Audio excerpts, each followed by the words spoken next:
How do you do? I go by the name Pembleton, but you can call me Lord Pembleton III. Anyway, enough of that. Welcome everybody to my new channel. In this channel I will be talking about my hobbies and interests and, giving my opinions about them. And for my first topic of discussion, I want to talk about Warhammer. Especially Warhammer 40k, which is the sci-fi setting of the Warhammer franchise. For those of you who don't know, it is a hobby that is revolved around basically collecting and setting up and painting miniatures in order to play battles. But also, it also encompasses a large other hobbies such as, books, video games, pages of lore, and shows even.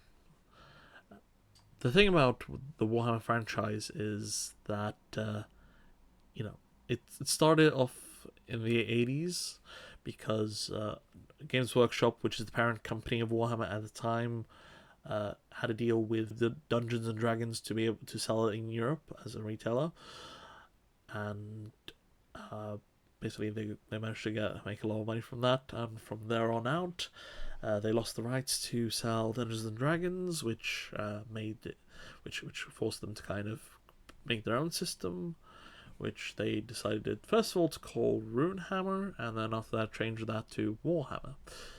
And ever since then, it's been a franchise that has turned into an absolute juggernaut and the poster boy for tabletop wargaming in general.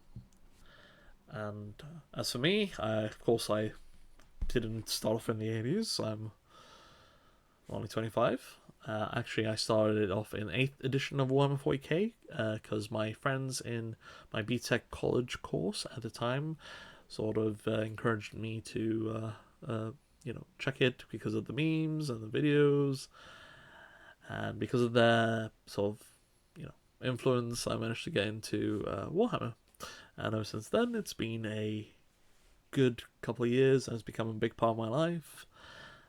Not only, I might be a little bit sad, but I'm not that sad. Anyway, I enjoyed it, so I, build up an army. I've got a lovely, nice big pile of shame, which for those who don't know, pile of shames are basically the piles of unfinished models, which I have quite a lot of, and I'm hoping to get more for my pile, such as Skaven. I really want to get the Hellpit Abomination, which for those you don't know, Skaven are basically rat people in the fantasy setting, and they have this creature called the Hellpit Abomination, which I believe, I don't know the full lore of. I think it might be just a whole bunch of rats fused together to create this monstrosity, which I absolutely find absolutely beautiful. My army is Death Guard, as I don't know if I mentioned that. Enough about me.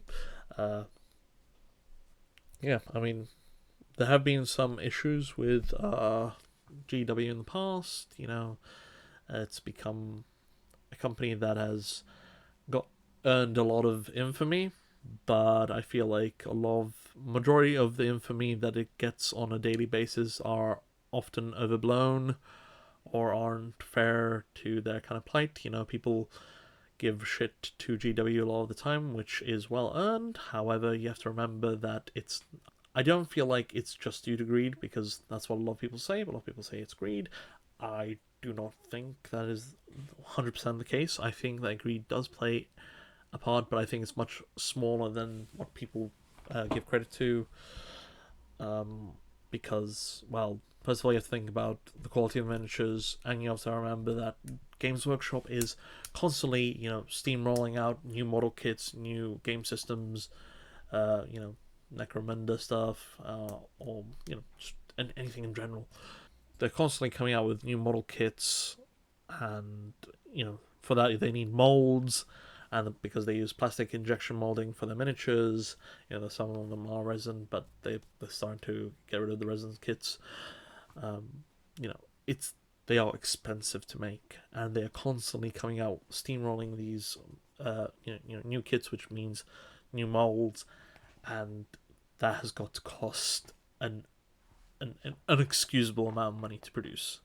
So I feel like with a lot of Games Workshop stuff, I feel like perhaps if they didn't come out with as much new kits as they do, on feels like a weekly basis, I feel like they wouldn't have to charge as much for charge so much of a premium for certain models. I don't think all of Games Workshop stuff are prohibitively expensive. I do think there are some that are extremely over the top in terms of price, especially the Resident Titan kits are honestly they are absolutely disgusting with how much how much the prices are. Let's just say, which one do you want to choose? Do you want to choose a car, or do you want to choose a Warlord Titan, which is actually nearly the size of my son? Actually, my son is much more tall than that, but yeah, so I don't think I'd be getting one of those, probably ever. But a lot of people say that it's gone noticeably more expensive than the stuff in the 90s and 80s. I've checked through the catalogs. I've checked through all the pricing at the time, and sure, let's say for instance, one of the kits for a squad of 10 Space Marines was £15 in 1994.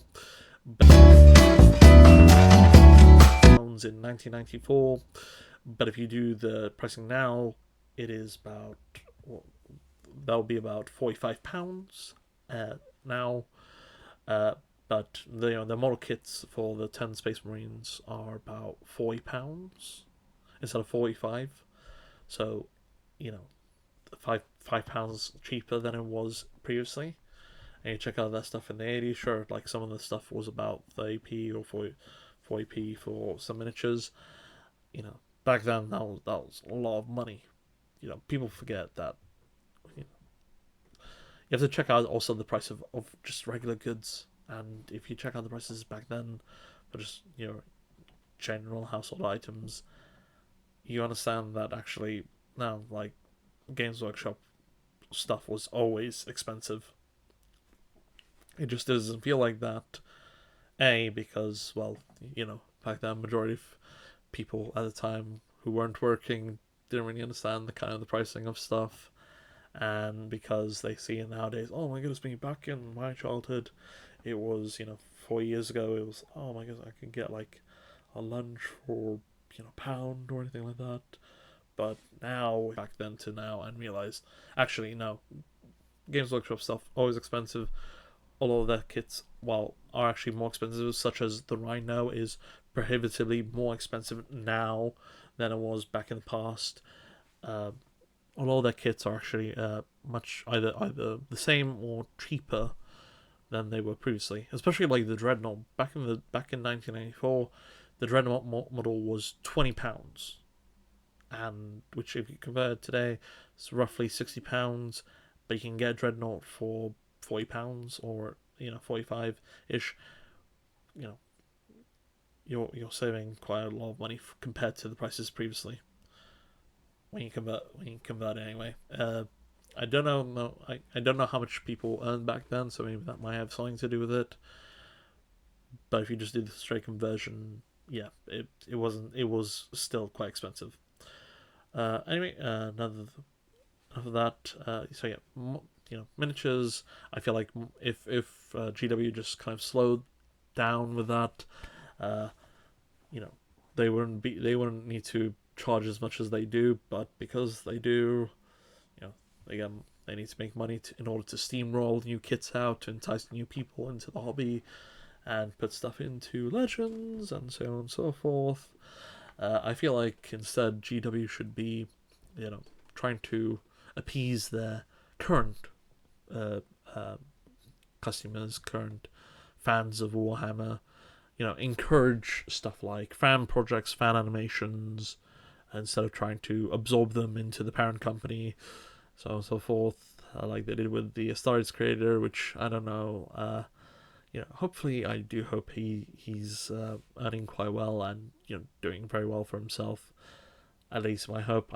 I don't know. I haven't read too much about the creator afterwards, but yeah, I feel like encourage fan stuff instead of trying to sell fans everything. Instead encourage them to come into the shops and you know try to paint or try to have set up the shops to have games. Maybe like game nights and sell them services to get them into the stores and play maybe during night times or after school times for perhaps if depending on their age, of course, or just anything. And if they're missing some things from their army, you can also like give them as well, so they you can entice them to come into the store and play and have fun and do that instead of just trying to use the stores for learning how to paint, and doing all that. I feel like there's a missed opportunity with how they're using their stores. I think they can get a lot more money and also allow people to have a lot more fun with the hobby. But unfortunately, I don't think Games Workshop are going to listen to that. But yeah, that's my little rant about that. I'm neither pro Games Workshop, neither am I anti Games Workshop. I'm kind of just somebody who looks at it, who loves Warhammer, and while does want the hobby to thrive, I can kind of also swallow that and call Games Workshop out when they do something really crap, like they did with a lot of the French projects. Back in the day, there was so much to enjoy. There's a plethora of much more fan projects to enjoy, but now it's kind of like much rarer and people are more careful because of what happened to some of the old creators. And yeah, it's a shame. Also, they should bring back some of the other stuff like Mordheim as well. I've never actually played Mordheim. To be honest, I don't actually know a lot about Mordheim. I'll be honest, 100% honest with you. Way before my time, but a lot of people want that, and I feel like again, it's another missed opportunity to bring that along. Also, perhaps have large campaigns as well. Instead of like having a set game, why not have like big tables and having multiple armies, not just one on 1v1. Why not just have like these different factions are trying to conquer certain territories and also include other models. Make it like Dawn of War. Make it sort of like Dawn of War, where you have to like protect certain areas, and then after that you get certain relics, and you can include new rules, new like ultimate moves to be able to help out and perhaps upgrade your army. I feel like that could also be a lot of fun. Yeah, again, I have a lot of ideas for what Warhammer could generally do to improve itself. Of course, I'm not going to explain all of it. I feel like it's just perhaps for later videos to include it. Of course, I don't want to be just a Warhammer channel. I feel like this. While I do like Warhammer, I also want to talk about other things. Another one that I also want to talk about are films. I'm a huge film buff. I absolutely love films from the 1950s and 1920s. Some of my favorite films, of course, I believe that that the 1955 to 1964 was kind of some of the greatest films ever made, in my opinion. I feel like that was kind of the golden age of films. While a lot of people think of this 1930s, I feel like the 1930s is kind of when a lot of films started to standardize and kind of lose it before going to the 1950s. And because of the 1950s, TV was an up and coming rival to cinema, so Hollywood just generally pulled out all the greats, all the epics to try to combat it. and unfortunately, they didn't hit the mark, and they just couldn't compete with television. But they pumped so much money and pumped in all the greatest talents and tried to figure out ways of making these grand epic stories while also trying to have loopholes in the with the film codes at the time. So typically, you have in my opinion, some of the greatest films ever made. Anyway, that's for a different video. But yeah, that's my Warhammer rant.